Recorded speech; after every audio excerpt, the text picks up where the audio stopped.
Hey guys. Hello everyone, and welcome to Wisdom Wednesday with Sam and Ray, episode number 10. Yes. And guys, last week we talked to you about how we are going to start a series around money, around the topic of money. And we talked about how a lot of us have a very bad philosophy about money, because half of us have the philosophy that more money will make us happy, right? And the other half of us think that the money is the root of all evil. And we're here to tell you that we believe neither is true. We believe that everybody should have a goal of becoming financially independent. Because when you have more, you can give more. And making more money is not about you. It's about how many more people you can serve. You know, God, we believe that God has a very unique purpose for all of us on this earth.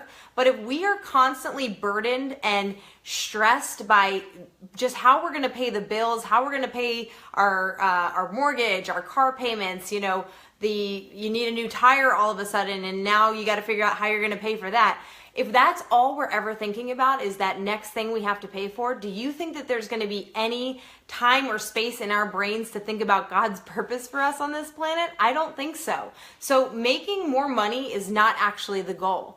And, the saving, the concept of saving money is actually a habit. And making more money is not... Amen, Father. Yeah. Amen, right. But making more money is not the thing that's going to solve our problems. It's learning. The very first step in the title of this is the first step to financial independence is living beneath your means. Now, that might sound like, oh, great, thanks, oh, good, just got to live a boring life. But we all think that every time we get an increase in our pay, we should raise our standard of living. And that's not the case, guys. If we truly want to have financial independence, if we want to live God's purpose and find out what that purpose is so we can serve more and give more, you have to constantly, as that check keeps growing, you have to learn to live beneath your means. And Ray's going to talk a little bit about what that means, and how we figured a way to start living beneath our means. And we're still working on it, so...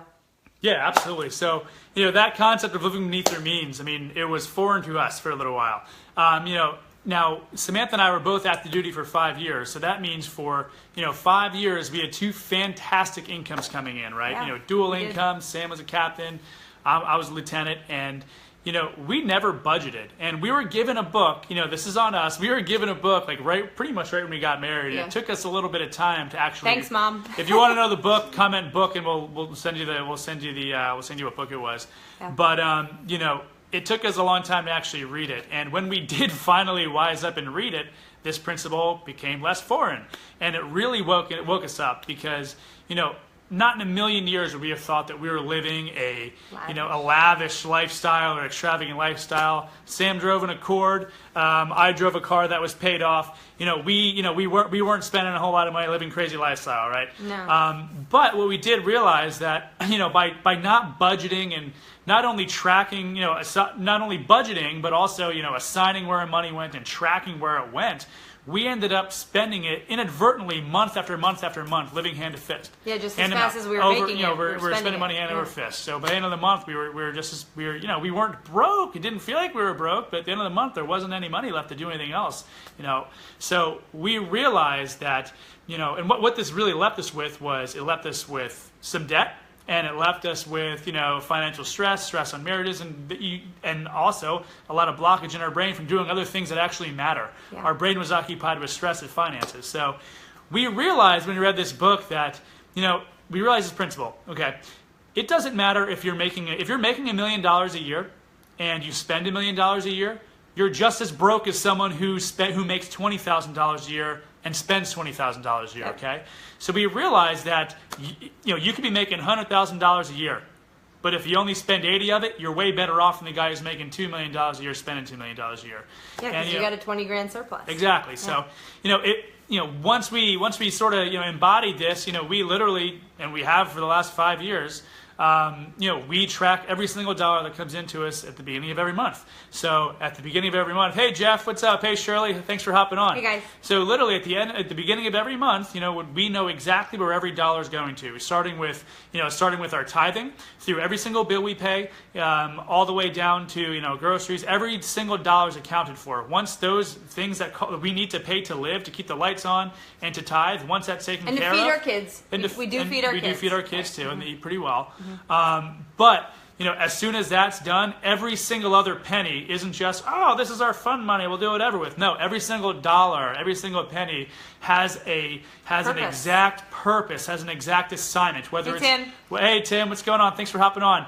Whether it's going into an investment or whether it's going into other safety funds, emergency funds, but we are very, very proactive with what we do with literally every single penny we make. Yeah.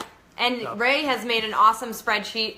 If you guys want any ideas on just how to do that, honestly. What's up, Chuck? This, hey Charles.